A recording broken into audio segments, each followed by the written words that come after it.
Hello 이ꯆꯤꯟ ꯏꯅꯥꯎ ꯃꯌꯥꯝ ꯑꯁꯤꯗꯤ ꯌꯥꯝꯅ ꯇꯣꯞ ꯚꯤꯗꯤꯑꯣꯅꯦ ꯉꯁꯤꯁꯦꯀꯣ ꯑꯩ ꯕ꯭ꯂꯣꯒꯁꯤꯒꯤꯁꯨ ꯑꯍꯥꯟꯕ ꯑꯣꯏꯔꯝꯒꯅꯤ ꯀꯩꯒꯤꯅꯣ ꯍꯥꯏꯔꯀꯥꯟꯗ ꯉꯁꯤ ꯄꯣꯔꯛꯏꯁꯤꯗꯤ ꯗꯥꯏꯔꯦꯛ ꯃꯨꯛꯕꯥꯡ ꯑꯣꯏꯅ ꯍꯦꯛꯇ ꯇꯧꯔꯒꯦꯅ ꯑꯩ ꯄꯣꯔꯛꯑꯕꯅꯦꯕꯀꯣ ꯍꯥꯏꯗꯤ ꯑꯝꯇꯁꯨ ꯇꯧꯔꯛꯇ꯭ꯔꯤ ꯅꯍꯥꯟꯈꯩꯗꯤ ꯑꯗꯨꯝ ꯕ꯭ꯂꯣꯒ ꯀꯩꯀꯩ ꯑꯗꯨꯝ ꯇꯧꯔ ꯂꯥꯛꯄꯅꯦ ꯑꯗꯣ ꯉꯁꯤꯗꯤ ꯑꯍꯥꯟꯕ ꯃꯨꯛꯕꯥꯡꯅꯤ ꯍꯩꯕ ꯍꯩꯇꯕꯗꯨꯗꯤ ꯈꯪꯗ꯭ꯔꯦ ꯑꯗꯣ ꯑꯍꯥꯟꯕꯀꯣ ꯑꯩ ꯄꯣꯛꯇ ꯍꯥꯟꯅ ꯍꯦꯛꯇ ꯄꯨꯖꯔꯦ ꯑꯩꯈꯣꯏꯒꯤ ꯃꯅꯤꯄꯨꯔꯤ ꯁ꯭ꯇꯥꯏꯜꯗꯀꯣ ꯑꯩꯈꯣꯏꯒꯤ ꯁ꯭ꯇꯥꯏꯜꯗ ꯊꯣꯡꯉꯦ ꯄꯣꯛꯁꯦ ꯁꯨꯃꯥꯏꯅꯀꯣ ꯆꯥꯎꯅ ꯆꯥꯎꯅ ꯁꯨꯃꯥꯏꯅ ꯀꯛꯑꯦ ꯃꯌꯥꯝꯗꯣ ꯌꯦꯡꯉꯣꯇꯣ ꯁꯨꯃꯥꯏꯅ ꯆꯥꯎꯅ ꯆꯥꯎꯅ ꯁꯨꯃꯥꯏꯅ ꯀꯦꯞꯁꯨꯜ ꯁꯨꯃꯥꯏꯅ ꯇꯧꯔꯒ ꯆꯥꯎꯅ ꯆꯥꯎꯅ ꯀꯛꯑꯦ ꯀꯦꯖꯤ ꯑꯃꯈꯛꯇꯅꯦꯕꯀꯣ ꯑꯩꯅ ꯑꯥꯏꯑꯦꯟꯑꯦꯗꯒꯤ ꯂꯩꯔꯛꯄꯅꯦ ꯑꯗꯨꯒ ꯁꯨꯃꯥꯏꯅ ꯇꯧꯔꯒ ꯁꯤꯁꯦ ꯆꯥꯔꯒꯦ ꯃꯌꯥꯝ ꯑꯗꯨ ꯁꯤꯗꯅ ꯀꯩꯅꯣꯒ ꯂꯩꯔꯦ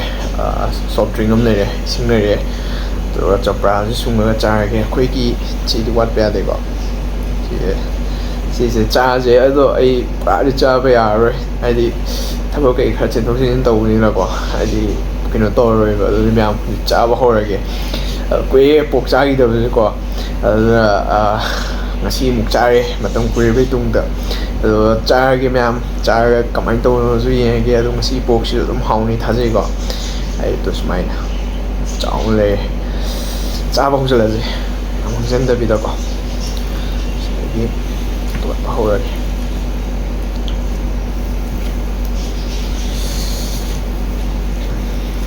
ꯍꯥꯎꯔꯅꯤ ꯆꯝꯄ꯭ꯔꯥ ꯁꯨꯝꯖꯜꯂꯒꯦ ꯚꯤꯗꯤꯑꯣꯁꯤꯁꯨ ꯑꯩꯒꯤꯗꯤ ꯁ꯭ꯇꯦꯟ ꯂꯩꯇꯕꯅꯤꯅꯀꯣ ꯂꯥꯏꯔꯤꯛ ꯃꯌꯥꯝ ꯊꯥꯡꯒꯠꯂꯒꯅꯤ ꯅꯝꯃꯤꯁꯦ ꯂꯥꯏꯔꯤꯛꯇꯣ ꯉꯁꯥꯏ ꯊꯥꯡꯒꯠꯄꯗꯣ ꯐꯖꯅ ꯇꯥꯗꯕ ꯍꯥꯏꯇꯥꯔꯦ ꯑꯗꯨꯗꯒꯤ ꯑꯃꯨꯛ ꯀꯩꯅꯣ ꯇꯧꯔꯒ ꯒ꯭ꯂꯥꯁꯇ ꯇꯧꯔꯒꯀꯣ ꯍꯥꯞꯄ ꯅꯝꯃꯤꯅꯤ ꯚꯤꯗꯤꯑꯣꯁꯦ ꯈꯪꯗ꯭ꯔꯗꯤ ꯃꯌꯥꯝ ꯆꯥꯔꯁꯦ ꯑꯗꯨꯗꯤ ꯍꯥꯎꯔꯅꯤ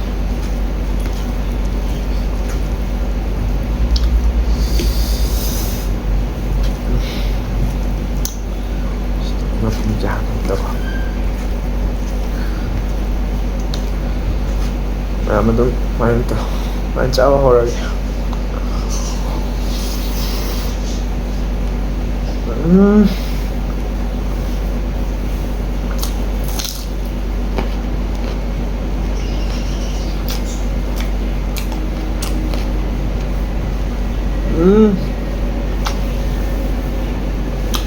ꯃꯌꯥꯝꯁꯤ ꯍꯥꯏ ꯀꯥꯟꯗ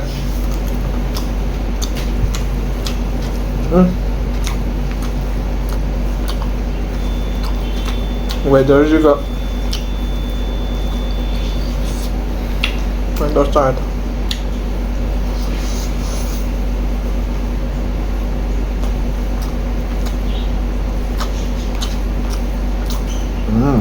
ꯍꯥꯎ ꯃꯔꯛ ꯃꯔꯛꯇ ꯁꯨꯃꯥꯏꯅ ꯑꯗꯨꯝ ꯚꯤꯗꯤꯑꯣ ꯄꯣꯔꯛꯑꯗꯤꯀꯣ ꯃꯨꯛꯕꯥꯡ ꯆꯥꯕꯩꯁꯨ ꯁꯨꯃꯥꯏꯅ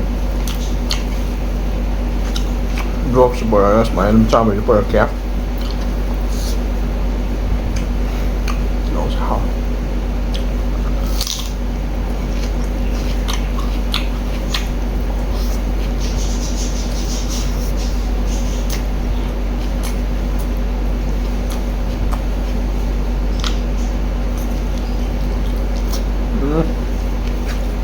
ꯍꯥꯎꯋꯦ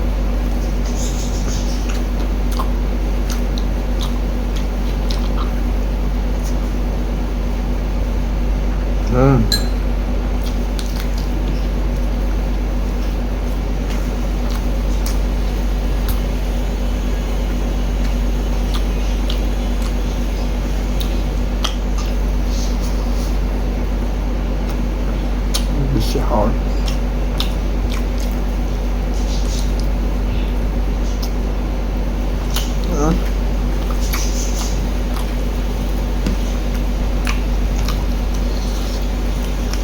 ꯆꯥꯛ ꯀꯩꯁꯨ ꯌꯥꯝ ꯆꯥꯗꯦ ꯑꯣꯛꯁꯣꯏꯅ ꯑꯁ ꯂꯦꯛꯊꯣꯛꯇꯦꯀꯣ ꯃꯌꯥꯝ ꯑꯁ ꯃꯆꯤꯟ ꯊꯤ ꯍꯥꯏꯅꯤ ꯊꯤ ꯍꯥꯎꯋꯦ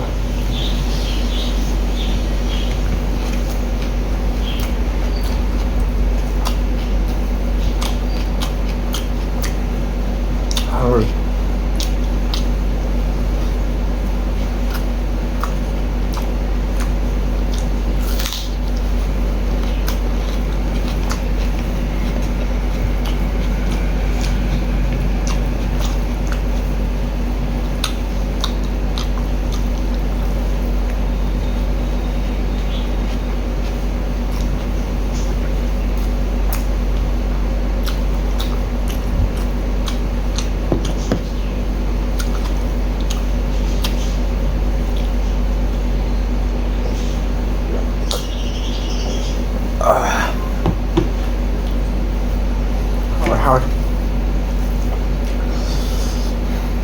ꯆꯥꯕꯤꯌꯣ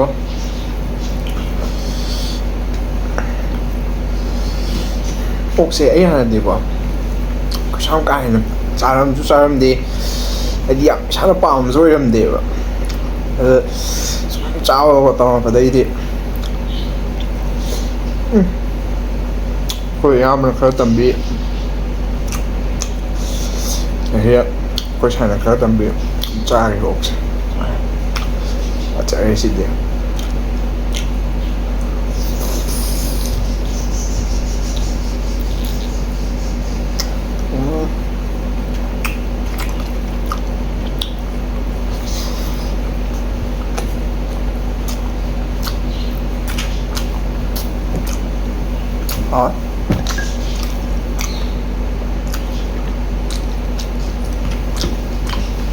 ꯃꯆꯥ ꯂꯩꯊꯣꯛꯇꯦꯀꯣ ꯃꯌꯥꯝ ꯊꯤ ꯍꯥꯎꯋꯦ ꯀꯦꯞꯁꯟꯒꯁꯦ ꯀꯩꯅꯣ ꯇꯧ ꯀꯔꯤ ꯇꯧꯔꯒ ꯐ꯭ꯔꯦꯁꯅꯦ ꯑꯩ ꯑꯩꯅꯗꯤ ꯂꯩꯔꯨꯏꯅꯦ ꯃꯥꯔꯀꯦꯠꯇꯒꯤ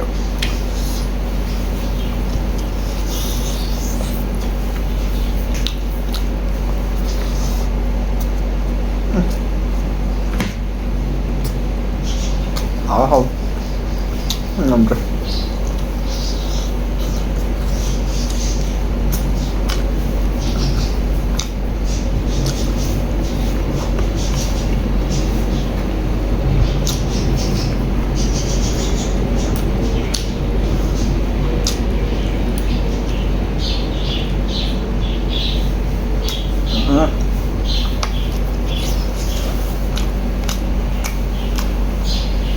아무튼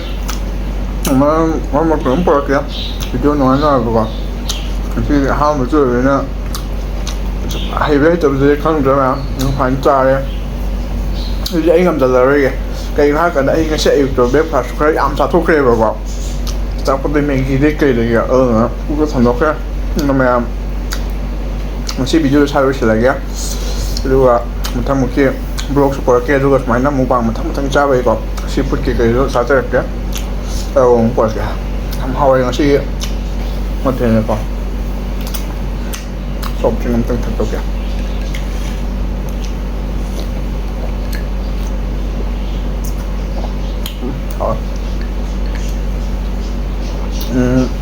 từ năm em anh tôi kìa